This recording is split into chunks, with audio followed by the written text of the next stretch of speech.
देखिए, संजीदगी का मुज़ाहरा जो है पीटीआई को करना है, ना कि हमें करना है। इस वक़्त उनका बाज़ू किसी वज़न के नीचे आया हुआ है, हमारा कोई बाज़ू जो है किसी वज़न के नीचे नहीं आया हुआ। जो कुछ आगे बढ़ने के लिए जो चीज़ें रिक्वायर्ड होती हैं, वो उसके लिए पीटीआई अगर तैयार होगी, तो यकीनन जो है ना मामलात आगे बढ़ेंगे। मगर अगर सिर्फ़ एक प्रेशर बिल्ड करके और उसके बाद जो है गवर्नमेंट से डील करनी है या गवर्नमेंट से पीछे लोगों के साथ डील करनी है, फिर ये शायद हम भी इस बात को ज़हन में रख सकते हैं कि ऐसा ना हो कि कल जो है वो सिर्फ़ हमें एक सीढ़ी बना के और उसके बाद जो है ना वो अगेन जो है के साथ बातचीत आगे बढ़ाई जाए या प्रेशर बिल्ड किया जाए। तो ये सारी चीज़ें जो है इसीलिए हमने उनको कहा है कि आपने जो कुछ करना है आइए तहरीर में करते हैं। हमारा इनके साथ भी एक माज़ी है, बल्कि एक से ज़ायद दफ़ा का माज़ी है। एक तो बहुत तल्ख़ माज़ी जिसको हमने डाइल्यूट कर दिया, एक 26th अमेंडमेंट के टाइम का माज़ी, उसको जो कुछ था बंद कमरों में वो बाहर निकल के कुछ दिन तक तो चलता रहा, मगर जब हमने इकट्ठे चलने से जो है ना वो माज़रत की, तो उसके बाद जो है ना वो एकदम चेंज आ गया। तो ये हम सारा कुछ चाहेंगे कि जो कुछ भी हो लिखा हुआ हो, और लिखा हुआ होने के बाद जो है फिर ताकि कम से कम उसकी भी ज़मानत कोई नहीं होती है लिखे हुए की भी, मगर कम से कम जो है ना वो लोगों को दिखाया जा सकता है कि ये कहा जा सकता है कि हम गलत बयानी नहीं कर रहे। जैसे अब 26th अमेंडमेंट में बाज़ दफ़ा जो है ये इंप्रेशन देने की कोशिश की जाती है कि शायद खुदा न खास्ता हमने कोई गलत बयानी की। जहाँ पे था उनको एंगेज किया हुआ था, आखिर तक एंगेज रहे, जो कुछ हुआ वो तय होके हुआ, मगर उसके बावजूद जो है वो फिर एकदम उन्होंने पैंतरा बदल लिया। तो इसलिए बेहतर ये है कि जो कुछ हो लिख लिया जाए, लिखने के बाद जो है ना अगर किसी दोनों जमातों के दरमियान कोई वारे की बात हो तो आगे बढ़ा जाए। देखिए, जमातों के दरमियान कोई रोमांस नहीं होता, सियासी प्रोग्राम होते हैं और सियासी प्रोग्रामों की बुनियाद पे जो है वो आगे बढ़ा जाता है। तो उस यही हमारे आगे जो है ना हमारी मंशा है, इसको लेके चलेंगे तो ठीक है, नहीं तो दोनों पार्टियां अपने अपने तौर पे जदोजहद करें। साहब, इसमें जो सियासी लिहाज से मंजिल भी तो एक होनी बड़ी जरूरी है। अब जिस सिटिन एग्रीमेंट के ऊपर बहुत ज्यादा बात हो रही है, अगर आप हमें बता सकें, क्योंकि मेल मुलाकातें तो चल रही हैं, बातचीत भी आगे बढ़ रही है, कुछ मुस्बत या पॉजिटिव रिस्पॉन्सेज हैं जो पीटीआई हमें बार बार शो कर रही है, आपकी तरफ से भी कुछ उम्मीद का इजहार किया जाता है कि एन मुमकिन है चीजें आगे बढ़े, तो कितने फीसद हम ये समझ लें कि रिटन एग्रीमेंट के करीब आप लोग पहुंच चुके हैं या इसके ऊपर काम हो चुका हुआ है? कितने % की हम ये उम्मीद लगा सकते हैं?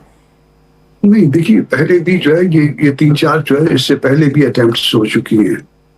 इवन एक अटेम्प्ट तो उस वक्त की भी थी जिस वक्त ये रिजर्व सीट्स का मसला आया था, उस वक्त भी एक अटेम्प्ट थी। अब वो भी किसी वक्त मैंने थी और पीटीआई और जेयूआई के दरमियान थी। उस वक्त तक बाकी जो है मामलात इधर उधर दूसरी पार्टियों की तरफ नहीं गए हुए थे।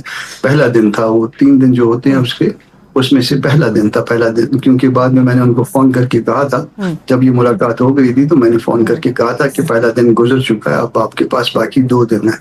तो वो पहला दिन था, एक अटेम्प्ट वो थी, उसके बाद फिर एक अटेम्प्ट हुई, फिर एक अटेम्प्ट हुई, फिर एक अटेम्प्ट हुई, अब ये चौथी या तीसरी अटेम्प्ट जो है। तो इसमें जो कुछ भी होगा, और उसमें सब में जो है ना वो बात हमेशा जो है 26 अमेंडमेंट के बाद वाले मामलात में मैंने फिर डिमांड जो यही रखी थी कि जो कुछ करना है वो तहरीर की शक्ल में करना है, ताकि कम से कम जो है ना हमारे अपने वर्कर्स को तो ये पता हो कि हमने कोई जख्मी मारी है, हमने जो कुछ किया है वो हमने आपके सामने ला के रख दिया है। उसके बाद अगर किसी ने हमने गलत बयानी की है या हम पीछे हटे हैं तो भी आप इसको जो है ना इसको देख लें, और अगर कोई दूसरा जो है ना उसके बाद पीछे हटता है तो उसको भी जो है ना कौम भी देख सकती है, उनका वर्कर भी देख सकता है, हमारा वर्कर भी देख सकता है। तो बेहतर ये हम दोनों पार्टियों के मफाद में कि जो कुछ हो तहरीरी हो। बिल्कुल ऐसे गया। अब सेनेटर साहब, इस एग्रीमेंट को लेके मैंने चंद रोज पहले आपकी भी गुफ्तगू सुनी थी, और ये सवाल में आप ये जानते हैं कि हमारे जो मजहबी जज्बात हैं जब हम उनकी तरफ बढ़ते हैं तो हम बड़े मोहतात अंदाज के अंदर कोई सवाल या कोई भी गुफ्तगू करने की कोशिश करते हैं। मैं बड़ा मोहतात होकर ये सवाल आपके सामने रख रही हूँ। ये जो रिटन एग्रीमेंट के अंदर कुछ पॉइंट्स को आपने भी अपनी गुफ्तगू में चंद रोज पहले उठाया, उसमें इसराइल का मामला था के बारे में आपने कहा था कि उसके ऊपर आप लोग कोई इत्तेफाक़ी राय करने की कोशिश कर रहे हैं या इन मुमकिन है इन पॉइंट्स को आप लोग डिस्कस करें। लेकिन इन मामलात के ऊपर पूरे जहां जहां मुसलमान बसते हैं, और खासतौर पर जब हम सिर्फ पाकिस्तान की बात करते हैं, तो हमारे तो जज्बात, हमारे जो इरादे हैं वो अटल थे, अटल हैं और आगे भी ऐसे ही रहेंगे। जब मौलाना साहब कहते हैं कि जी एग्रीमेंट के अंदर इन चीज़ों के ऊपर भी आपको इत्तेफाक़ी राय के साथ आगे बढ़ना होगा, तो क्या मैं ये पूछ सकती हूँ कि मुस्तकबिल करीब में आपको लगता है कि कोई इन मामलात के साथ भी छेड़छाड़ होने जा रही है या हो सकती है, और ऐन मुमकिन है कि वो पीटीआई इसके ऊपर अपना पांसा पलट ले? क्योंकि बड़ा मोहतात अंदाज में मैं ये सवाल आपके सामने रख रही हूँ। ऐसा है कि बाज़ ताकतों की ये यकीनन ख्वाहिश रही है कि इजराइल को तस्लीम किया जाए। अगर मजहबी जमातों का प्रेशर ना हो तो शायद ये बात काफ़ी आगे बढ़ गई होती। तो इस बारे में हम जो है वो एक क्लैरिटी चाहते हैं। इसके अलावा जो दूसरा आपने जो अहमदियों वाला मसला वो किया, उस हवाले से भी बहुत इसमें आपके ऐसे ममालिक हैं जो इस बात को जो है डिबेट करते हैं। इवन जब हम बाज़ औक़ात इकट्ठे किसी एम्बेसीज में जाते हैं तो हमारे साथ भी जो है इस मामले में डिबेट होती है। तो इसमें भी हमारा जब अगर हमने इकट्ठे मिलकर चलना है तो मौक़िफ़ एक होना चाहिए। और तीसरा जो है ना, हम ज़ाहिर है हमारा एक प्रोग्राम है, हम एक मजहबी सियासी पार्टी हैं, हम अपनी मजहबी सियासी पार्टी के तौर पे हम एक प्रोग्राम रखते हैं। तो उस प्रोग्राम में जो है ना हम आगे जो है ना वो आगे बढ़ना चाहेंगे। तो 3 बातें तो ये जो है ना वो बहुत पेश की हैं। उसके बाद चौथी बात जो रखा था तो वो ये कि उसमें आप आइए, फिर क्या सिर्फ हमने इसी तरह से करना है जैसे हमने इनको गिराया उस वक्त पीपल्स पार्टी में, उस वक्त नून लीग में ये शायद ताकत नहीं थी कि वो उस हुकूमत को गिरा सकते। उसमें जेयूआई का एक ताकत जो है वो बड़ी ताकत वही थी। मगर क्या हमने सिर्फ गिराने के अमल के लिए करना है या कोई आगे हमारे सामने कोई और मकासद भी है? तो वो मकासद क्लियर होने चाहिए। उस मकासद के लिए सीट एडजस्टमेंट की बात भी हो सकती है। हम हुकूमत में कोई शिरकत नहीं चाहते, किसी के साथ भी नहीं चाहते। अगर चाहते होते तो हमारे लिए आज की हुकूमत जो है ना बलूचिस्तान भी खुला था, खैबर पख्तूनख्वा भी खुला था और शायद मरकज भी खुला गया। हम किसी हुकूमत का जो है ना वो कोई हमारी डिमांड नहीं है। मगर बहरहाल जो है ना वो हम जो है सीटों के उस हवाले से किसी फार्मूले के तहत एडजस्ट में यकीनन चाहेंगे जिसमें हम एक दूसरे को नुकसान ना पहुंचाएं। अगर यहाँ हम एक दूसरे को फायदा देने के लिए आगे बढ़ रहे हैं तो वहां पे हम एक दूसरे को नुकसान पहुंचाएं, ये प्रैक्टिकल कंट्रडिक्शन आ जाएगी। इससे भी हम अवॉइड करना चाहेंगे।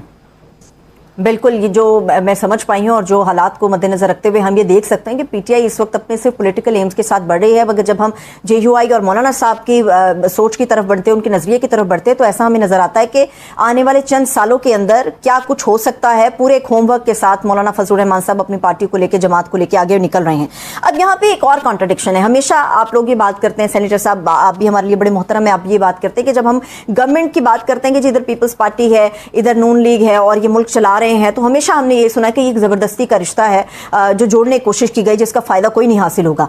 अब जब हम पीटीआई को और मौलाना फजलुर रहमान साहब की आपकी जमात को देखते हैं तो ये भी हमें एक जबरदस्ती का रिश्ता लगता है कि शायद कहीं ना कहीं जुड़ने की कोशिश कर रहा है मगर जुड़ नहीं पाएगा। क्योंकि इस वक्त जो है पीटीआई के जो इरादे, जो उनकी गुफ्तगू, जो उनकी वापसी की ख्वाहिशात मुख्तलिफ जरियों से, मुख्तलिफ रहनुमाओं के जरिए से आ रही, तो ऐसा लगता है कि वो पोलिटिकल स्पेस मांगना शुरू हो गए हैं। मगर जब हम मौलाना साहब को देखते हैं, आपकी पूरी पार्टी को देखते हैं, बयानात को देखते हैं, तो हमें ये पता चलता है कि आप कबल अज़ वक्त इंतखाबात की बात कर रहे हैं। आप ये कह रहे हैं कि ये मैंडेट ज़्यादा हुकूमत नहीं चलेगी, दोबारा से एक इलेक्शन का प्रोसेस होना चाहिए, फिर आगे निज़ाम बढ़ सकता है। एक तरफ स्पेस है, एक तरफ नए इंतखाबात की सोच है। तो ऐसे में आप लोग पीटीआई के साथ या पीटीआई आपके साथ कैसे आगे बढ़ पाएगी? क्योंकि ये भी अपनी जगह पे ग्राउंड पे ये हकीकत मौजूद है कि चीजें इसके साथ तो दुरुस्त नहीं होने वाली अगर सोच ही मुख्तलिफ है आगाज पे। देखिए, इस बात को भी तय करना पड़ेगा। इस बात को माजी करीब तक जो है वो इवन पीटीआई भी नए इलेक्शन का मुतालबा कर रही थी, नए इलेक्शन कमीशन का मुतालबा कर रही थी। अब अगर कहीं पे अगर उनकी सोच बदली हो गई है तो मुझे नहीं पता, मगर जो हमारा मुतालबा बहरहाल यही रहेगा। और हम इसीलिए भी शायद पीटीआई से किसी निकाह का मुतालबा नहीं कर रहे हैं, किसी शादी का जिस तरह से पीपल्स पार्टी और नून के दरमियान है उसका मुतालबा नहीं कर रहे हैं। हम सिर्फ जो है ना, हम किसी हुकूमत में शिरकत का मुतालबा नहीं कर सकते, ना हम हुकूमत में शिरकत चाहते हैं। हम सिर्फ एक दूसरे को जहाँ सीटों में नुकसान पहुंचा सकते हैं उस नुकसान से बचना चाहते हैं, जहां फायदा एक दूसरे को दे सकते हैं वहां स्पेस देना चाहते हैं। इसके अलावा हर पार्टी जो है ये 3 बातों पे, पहली 3 बातों पे एग्री करें और उसके बाद चौथी बात पे हर पार्टी अपने नफे नुकसान का उसके बाद इलेक्शन के बाद खुद जिम्मेदार हो। वो चाहे तो किसी के साथ इत्तेहाद में हुकूमत में चली जाए, वो ना चाहे तो भले ना चाहे, ये उनका वो ऑप्शन है। मगर हम सिर्फ इस हद तक कि बाज़ औक़ात जो है ना वो सीट हम जीत सकते हैं 500,000 से। हमारी बहुत सारी सीटें जो है खैबर पख्तूनख्वा में वो 500 और 1000 के दरमियान जो है ना वो मार्जिन पे जो है ना वो हमारे हाथ से हमने लूज की है। अब मुमकिन है कि ये शार्प प्रैक्टिस हो और ये भी मुमकिन है कि एक्चुअली हमने 500,000 के फर्क के साथ जो है ना ये सीटें लूज की हों, तो इस तरह से हम एक दूसरे को बहुत आगे फायदा दे सकते हैं। जहाँ पे जो इतना मामूली मार्जिन होता है और उसकी वजह से हम हार गए या उसकी वजह से कोई और जीत गया, तो उस पर बातचीत हो सकती है। तो अगर वो बातचीत ये नहीं चाहते या कि उनका प्रोग्राम कोई और है, तो फिर उनके लिए वो अलग से पार्टी है, उनके पास अपने रास्ते खुले हैं। हम भी एक अलग पार्टी है, हम अपनी जद्दोजहद करेंगे, हमारे लिए भी अपने रास्ते खुले।